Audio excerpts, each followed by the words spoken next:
Hey, what's up everybody? LJohnson here, and today I wanted to show you the Spark launcher. Now, it's definitely a lot different than what you guys are probably used to, but I think this is actually a really good launcher because it's very convenient in many ways. Obviously, you could see that you can have the weather as well as your shortcuts on the second, I guess, bar you could say, and then the third, I have my Facebook updater, as well as seeing who updated last, and I have my Twitter information right there. So I have it set for Deltona because that is where I live. I live in Deltona, Florida. Not going to get into details exactly where I live, but that is the city that I live in, so I figured that would be most appropriate for the weather widget. So I don't even know if it's really called a widget, but it's a weather thingy, I guess you could say. I apologize if since I don't actually know the name of these things. But it's really easy to navigate through.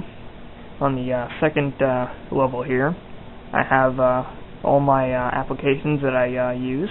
I have right now I have barcode scanner, calendar, camcorder contacts, a drag racing game, which is really fun. I've showed that to you guys already. Gmail, which I'm actually going to get rid of because I don't need that. My Yahoo Mail, my messaging, music, navigation, which I'm also going to get rid of. I don't use that. And Netflix, the phone, and places, which I'm going to get rid of that. So most of the stuff that I use all the time, I'm always using the camcorder and the camera, so I figured I would at least have it set to that point, since I would like to get to that easily. So since I did it like that, it's probably the most easiest thing to get to, since one, it's in the middle of the screen, and two, I have it scrolled right there. The Facebook updater is pretty cool. You just click on it, and then you can say whatever you want to say, and then you can click post. Obviously, if you don't want to do that, you can click the back button, and here you can just click on the Facebook stuff, and it has a really interesting setting to it, because it has like a purplish bubble background, which is quite interesting. I don't know if you would choose this over the default that is given to you on the Facebook application that you can download off the Android market, but it is something. So it's not exactly the smoothest thing in the world, which has Facebook on it. As you can see, I'm scrolling and there is a little bit of lag. So I mean, it's definitely readable and it's usable, but I don't know if you would have this as a first choice as a Facebook updater and reading stuff off of Facebook. Down here you have your Twitter, or I have my Twitter. You guys can have whatever.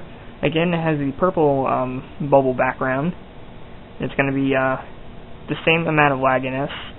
It's still somewhat smooth, but as you can see, as I'm scrolling, there is a little bit of noticeable lag.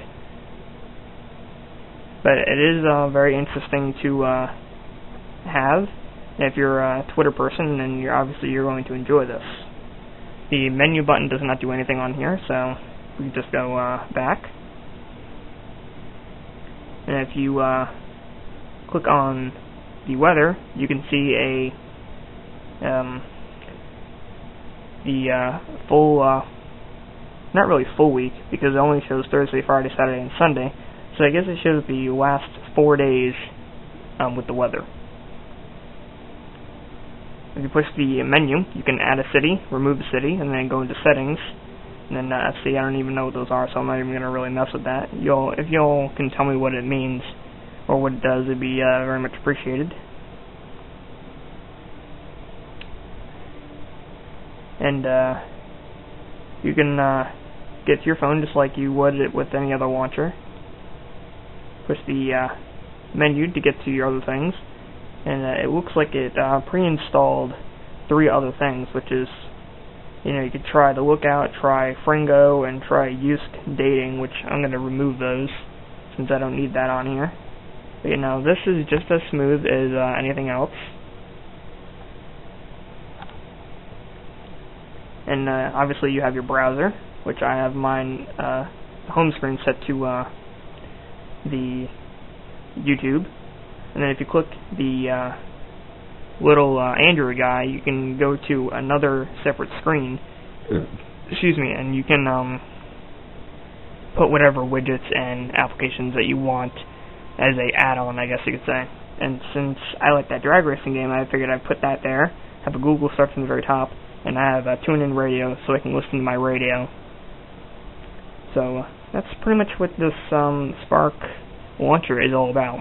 Now you guys, this might be for you, it may not be. You know, there's plenty of launchers out there, and I'm sure that most of you have already tried them. And I mean, this seems to be the best, at least for me so far, because of its, you know, just of all the features that it gives you and all the stuff that it lets you do on the home screen. So if I were to rate this 1 out of 5 stars, I'd definitely give it a 4.5, just because I think that the Facebook and the Twitter could be a little bit smoother. But other than that, it's fully, you know, it works fine. You know, there's little to no lag on everything else, just those two things, at least that I am aware of right now. But yeah, it's a good launcher, and if you guys could please do me a favor and give this video a thumbs up. Thumbs up are very much appreciated, and leave a comment below to me what you think of this Spark launcher, and subscribe if you have not already. Thanks, guys.